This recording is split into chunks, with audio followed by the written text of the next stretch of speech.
And as you approach the podium, you have 3 minutes to make your comments. When you have 15 seconds left, an amber light will come on. When a red light comes on, your 3 minutes are up, and we ask that you wrap up your comments so that other speakers will have the opportunity to make their remarks.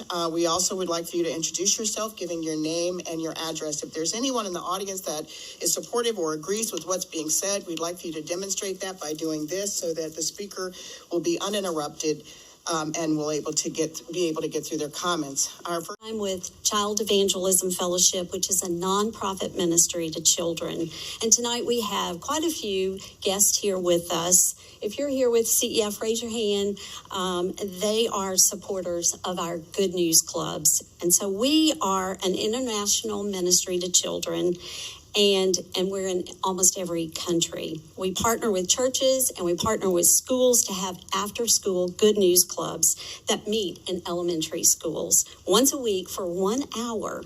And so these Good News Clubs are free and they're open to everyone and only require a signed permission form to attend, just like all other after-school clubs.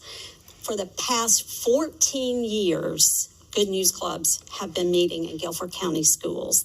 So the lovely people that came tonight and spoke about the Good News Club and the work that they're doing, that we just don't open our schools for one group. We have to open them for everyone. And decisions are made based on rules and policies and laws. And there are ways that the club can participate during the time that they were speaking about, but that has to be driven by a staff or a student. And so clubs have had over 1,000 children in attendance prior to COVID, capturing 10 to 20% of the student body. We can't always clarify everything, but I did want to say that, we are paying attention to the school and the traffic on the school, and everyone wants access to children. I mean, people call me all the time and say, I have this great program, and it's just like, well, when do you think our kids can participate? How do we move from intervention to prevention? I believe it's by applying that same love, not at the point that something has happened, but before it happens, by teaching them honor, the respect of authority, teaching them self-esteem, teaching them that there is redemption when you've messed up, teaching them that you matter, that you are important.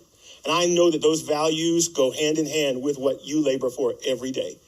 All we ask is for an opportunity to continue to do this after school. I believe in it. I've seen its benefits. I witness it every Sunday from the pulpit, and I'm honored to serve. What class should we take them out of, for your program? And we want to continue to minister to students with our after-school Good News Club. However, it is my understanding that the district is changing the facility use policy so that after-school clubs cannot meet until 6 p.m. Most elementary students won't have the opportunity to come to our club or any after-school club that is that late in the weekday because these are elementary age school students and they go to bed early. And most won't have transportation to get back to the school. It's just not that simple. They're an audience that a lot of people want their time, and it's just not that simple. So I didn't want that to go unaddressed. We're not able to address so much of the things that are said. Good News Clubs have been very popular with parents because they're desiring their children to have the club's character training. And the children are eager to attend and excited about all the fun activities and the learning. And we have over 250 volunteers who participate. The school staff members have only great things to say about the Good News Clubs. And these clubs have been convenient for parents because they meet in elementary schools following school dismissal. However, since the revised Guilford County School Facility Use Policy states that requests for non-school community events during the after-school time frame before 6 p.m. will not be considered, children are very unhappy and parents are very, very concerned. And if, someone, comes and shares information, it's not always an opportunity to provide some context to that. So the lovely people that came tonight and spoke about the Good News Club and the work that they're doing, that we just don't open our schools for one group. We have to open them for everyone. One of the greatest things I can recall about leading a Good News Club was I mentored a group of boys from 2nd, 3rd, 4th, and 5th grade.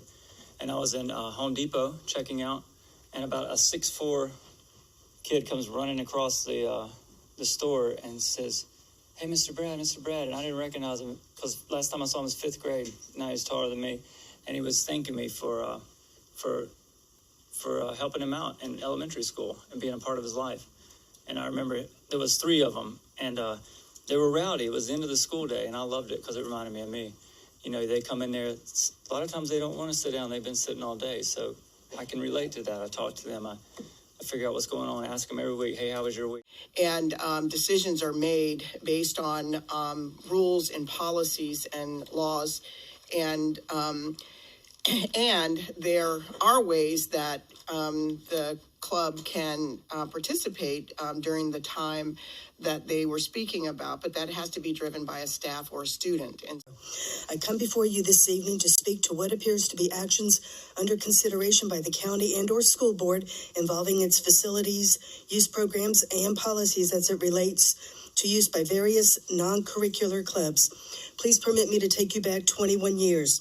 In 2001, the U.S. Supreme Court ruled that although government may not promote religion through its educational facilities, it may not bar student religious groups from meeting on public school property if it makes its facilities available to non-religious student groups. Furthermore, in a separate but related case, the court held that allowing student religious groups equal access to a public school's facilities would further a secular purpose but not constitute an impermissible benefit to religion and would pose little hazard of entanglement. In addition, the Equal Access Act requires schools that receive federal financial assistance to allow student religious groups to meet in school facilities during non-curricular time to the same extent as other student groups. Program, and it's just like, well, when do you think our kids can participate in that? What class should we take them out of, for your program? And it's just not that simple. They're an audience that a lot of people want their time, and it's just not that simple.